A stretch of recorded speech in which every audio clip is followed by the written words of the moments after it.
the government budget becomes more resilient and less subject to shocks.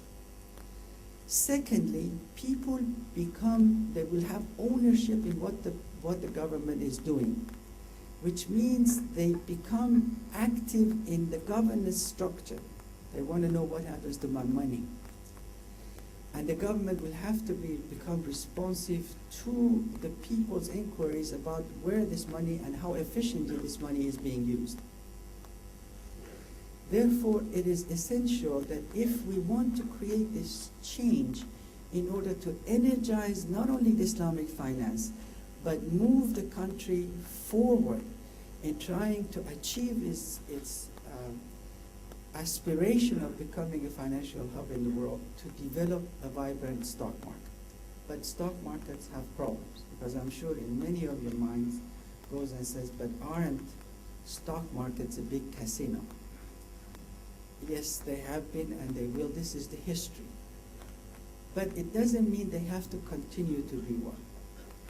A well-organized and well-structured regulatory supervisory apparatus that is so dynamic that it can always stay ahead of the market, because as you know, as soon as you introduce regulation, there will be people in there to try to use regulatory arbitrage to get around regulatory framework.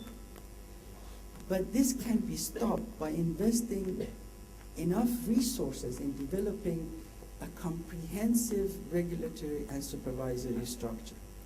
But that's not all. You really need effective reputational intermediaries. Reputational intermediaries are accountants, lawyers, fuqaha.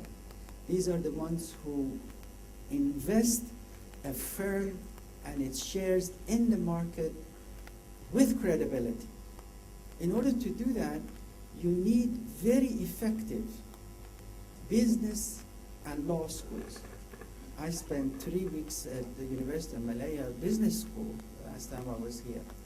And I can assure you that huge amount of additional investment will be well spent in developing first-class, world-class business schools and law schools.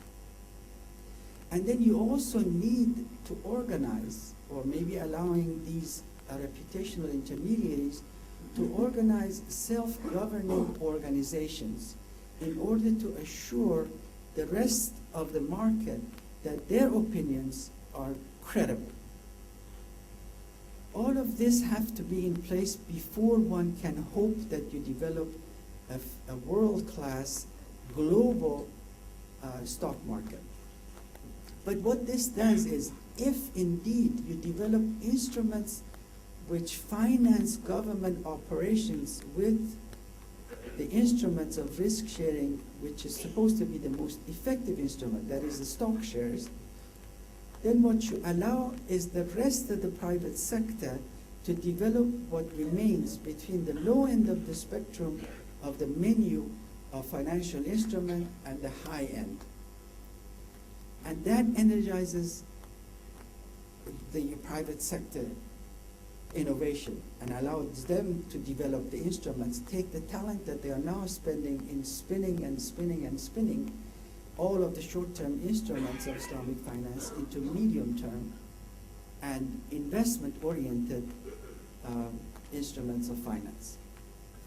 Madam Governor, this I think is about all I can do before putting everybody to sleep. With your permission, I end here. Assalamu alaikum wa rahmatullahi wa barakatuh. Good morning, everyone. My name is Zaid Hamza. I'm a lawyer, currently working at the Multimedia University. You know, your speech really intrigued me. You know, that's like, I think, forcing us to rethink the fundamentals. What I wanted to do was to share with you my perspective on the larger economic levers. Right? You know, there are, if you look at it at a macro level, right? Malaysian economy is evolving in is being pulled in different direction. On the one hand, you have very deep engagement on Islamic finance for the last 30 years. You know, in the area of technology, well, it's been in the last 13 to 15 years. And in the push for the knowledge economy, it's been around since Tun Mahathir's time for the last decade or so. Now under the new Prime Minister, it's pushing even harder, right, to move into a high-income nation, innovation model, etc., etc. But the one thing that I've seen and a gap that I've witnessed is that the parallels in this different, what I call sectoral development, technology, Islamic finance, seem not to integrate, and that's a major problem.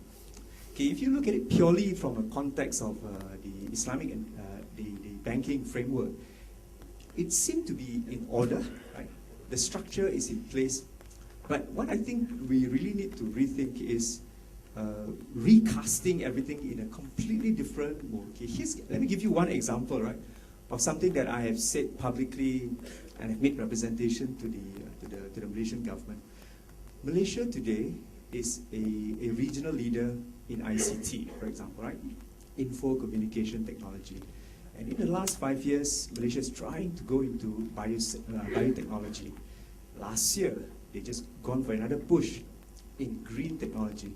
So what's the relationship between technology and Islamic finance? There is a major relationship, but it's not been captured yet. So to give you an example, what is needed right now is not just high-end instruments for liquidity sharing, risk sharing in Islamic finance, but we really have to look at developing instruments that integrate between the different sector in a cross-fertilization. So to give you a concrete example, what is needed is a new type of financial instrument that can create a new type of value lever for the country. Okay, my sense is at the risk sharing level, liquidity is, the problem is more operational, not so strategic, right? But if you increase the level of abstraction at a very strategic level, the problem now is how to create new types of Islamic instrument that generate value at the very strategic level. In order to do this, one has to shift more and more from what I call operational deals, refinements on the fringe, to something far more strategic. And one way which Malaysia could really focus is the next wave of transformation is to leverage on intellectual capital. So for the last 13 years, Malaysia has created a digital asset, right? Major digital asset. It's run to billions, based on my last calculation. And now it's going into new high-tech area. So the relationship between Islamic finance and technology is that we have to develop a new framework that creates new value for the economy. So one example that we can look at is the creation of new instruments, for example, using intellectual property as collateral. Okay. I've been made to understand, I'm no expert on Islamic finance, I've been told that if you can collateralize intellectual property and offer that as a new instrument to be offered on a global basis, Malaysia could create completely new types of instruments which are value creating.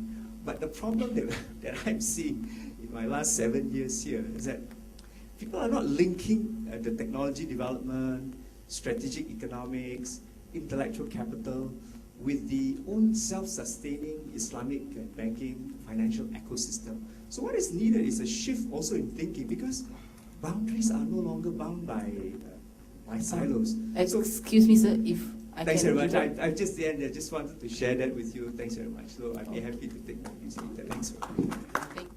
You seem to see the role of debt financing in Islamic finance as a very small role. You say that equity-based financing will lend stability to the system. Is it possible to explore further the role of debt financing in Islamic finance, especially in Malaysia? And is there a transition period before we come into a full equity-based financing? Thank you very much for that question. It's a very important question. The reason I I stay away from advocating debt instruments is because debt instruments are there and innovations are now